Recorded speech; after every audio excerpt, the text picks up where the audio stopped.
time to finish this. Kill the bastard, right now.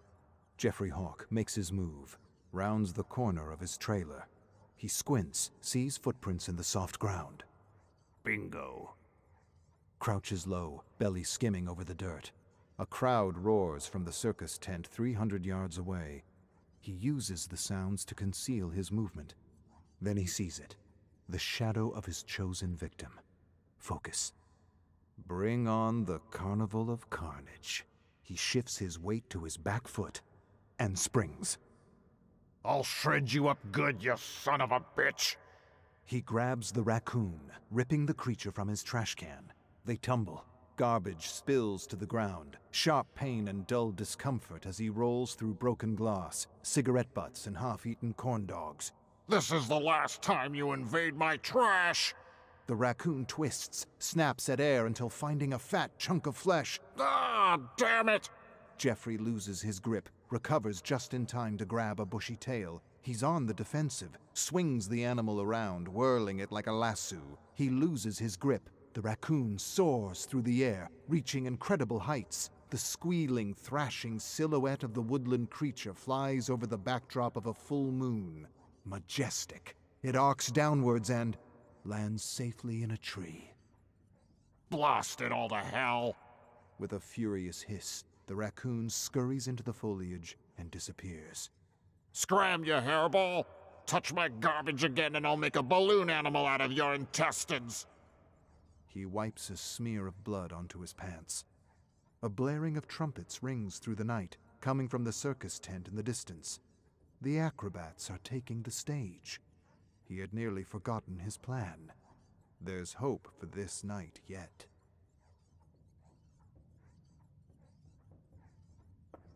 Jeffrey hurries into the circus tent, anticipation buzzing through his veins. He stands at the back of the bleachers, avoiding the gawking, idiotic crowd. All eyes are glued to the trapeze artist swinging above. They have no idea. The best comedy is unexpected, and only Jeffrey knows the punchline. He greased the second trapeze an hour ago. Spotlights, a drum roll, the acrobat flips through the air, grabs the next trapeze and, whoops, slips right off. Down, down, splat. The sudden and exhilarating crunch of breaking bones, but nothing compares to the splat. The splat makes it all worth it, like a ripe tomato thrown against a wall, and then silence. 100 people in shock. Trauma forming in their brains, future nightmares being scripted. The moment broken by a single woman's scream, followed by 100 more. Jeffrey can't hold it in any longer. He bellows laughter, nearly suffocates with glee. No one can hear over the turmoil. Half the crowd rushes to the exit, needing air, needing to be sick, needing a stiff drink. What a show!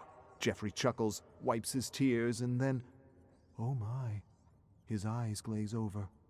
So many fingers pass by, hundreds of them. He's a kid in a candy shop, and the possibilities are measured by the handful. He's paralyzed with indecision. As the crowd streams by, he appraises their hands.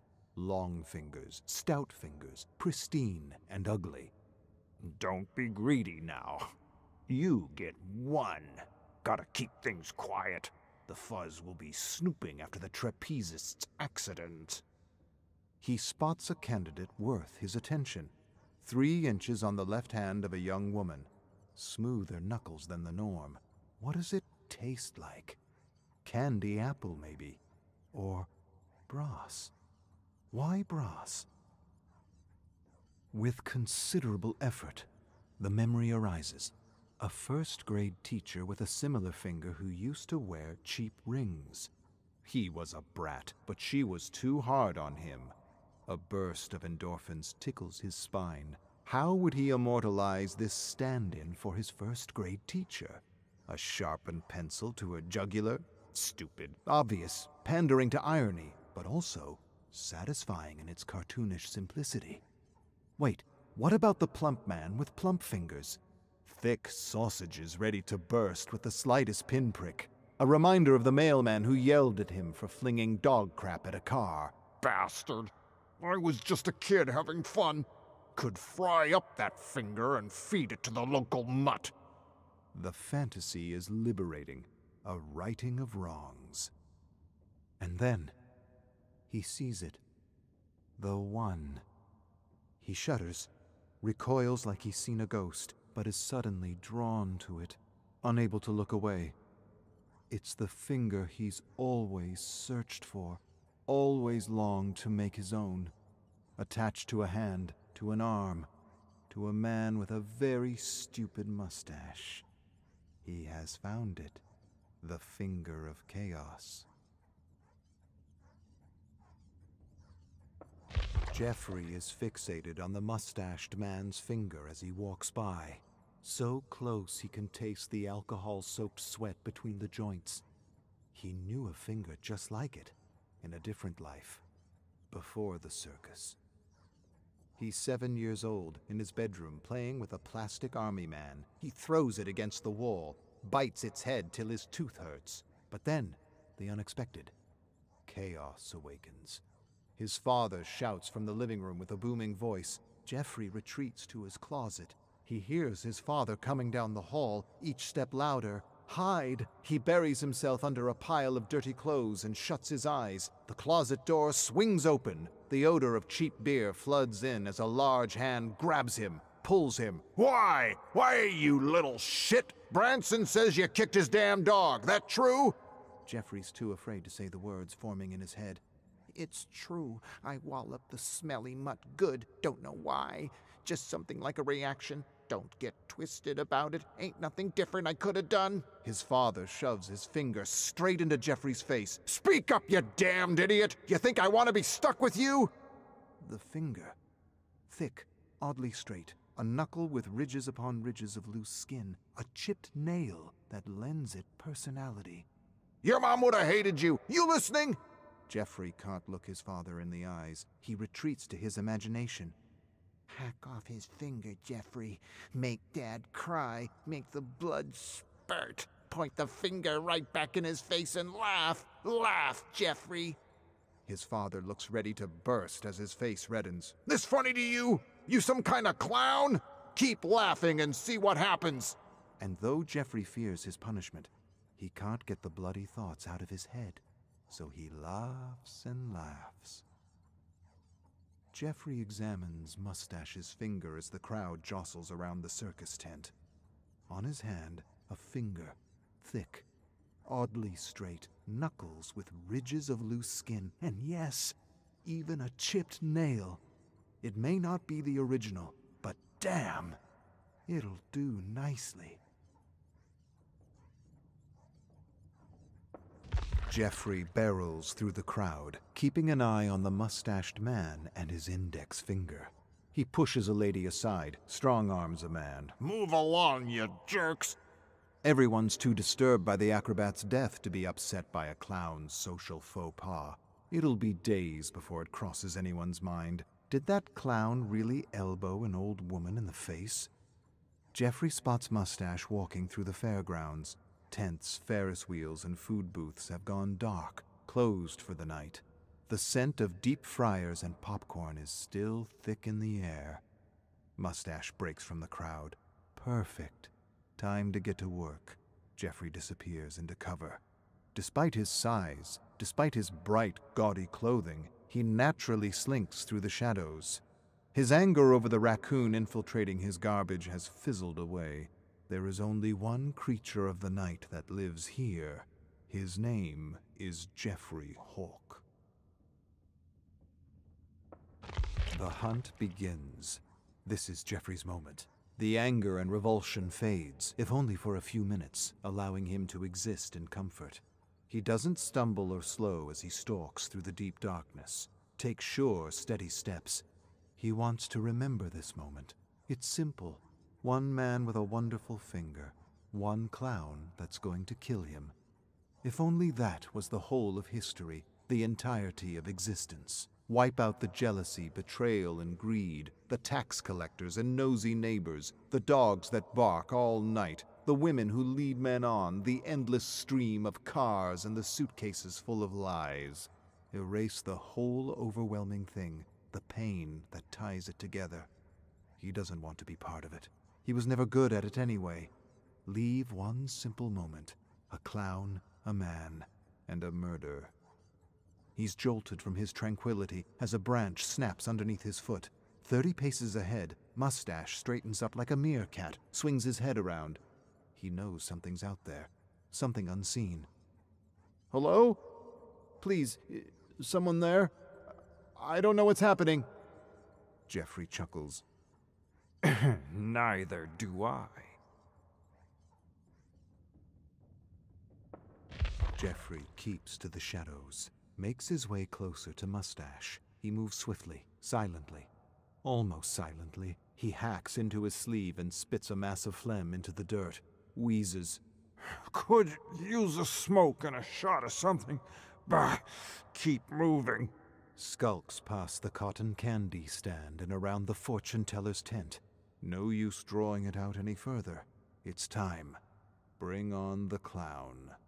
Jeffrey paces slowly from the shadows, large, imposing, smeared in grease paint, wearing a ridiculous coat of stripes, polka dots, and patches, and the blade, beauty in simplicity.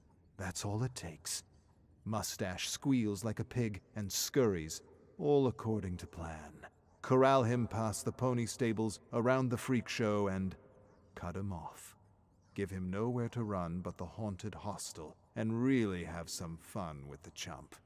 Mustache sprints towards the rundown shack, covered in spatters of red paint and cheap imitation spiderwebs. But then, he turns. Beelines away from the haunted hostel and towards, no, not that. The fun house of friendship. All the makeup in the world can't cover the disgust. A deep, resigned sigh. Jeffrey stands in front of a bright pink and blue building painted in smiling, cartoonish faces of giraffes, elephants, and bears. A sign on the front says, 50 cents admission. You're in for a ton of safe, friendly fun. Oh, damn it all.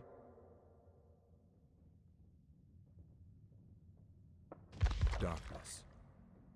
Jeffrey hears Mustache bumping around up ahead, but can't see a thing. He fumbles with wires, jams them at a wall, searching for an outlet. Bingo. Colorful lights flood over him. Playful music fills the area. An animatronic dog stares at Jeffrey with dead plastic eyes. Let's be friends. Jeffrey delivers a solid kick to the dog's chest. Let's be moving on. As soon as Jeffrey reaches the hall, he's overtaken by a teddy bear parade. Cartoonish animatronics emerge from the walls, singing, smashing cymbals, playing flutes, or at least pretending to. Crackling music plays from speakers above, singing a stupid song about hugs, bringing the world together.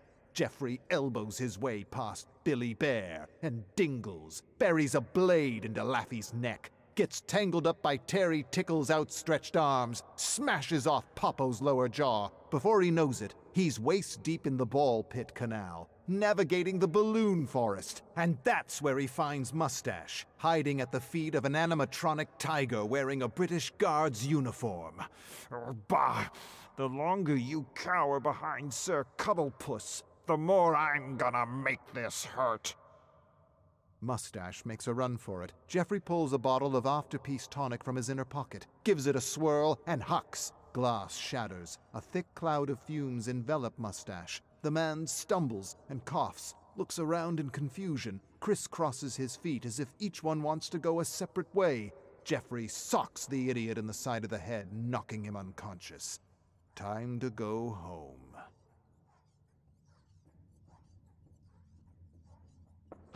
The man with the mustache is huddled in the corner of Jeffrey's trailer, babbling, crying, pleading his case. Jeffrey isn't listening. All he sees is the finger and the puddle at Mustache's feet. Jeffrey knows what it means. The man's realized he has one chance at survival, and his fight or flight just kicked in. But Jeffrey doesn't care. He knows he's already won. the finger of chaos is as good as his. The memories of his father are already shifting. A large, horrible man towering above, bellowing. No, that isn't it. Think, Jeffrey. A weak, slouching alcoholic, stammering and slurring, too pathetic to control him. The outbursts? Nothing but the fury of a coward, the parody of a powerful man. A joke. Mustache jumps up, reaches for the bottles of chemicals on the counter. Predictable. Jeffrey bellows laughter as he grabs the man's neck and slams him to the floor. Puts his full weight onto Mustache, grips his throat and squeezes. You want to play with chemicals, do ya? I don't even know what'd happen if those mixed. Hallucinations, euphoria, uncontrolled flatulence, death.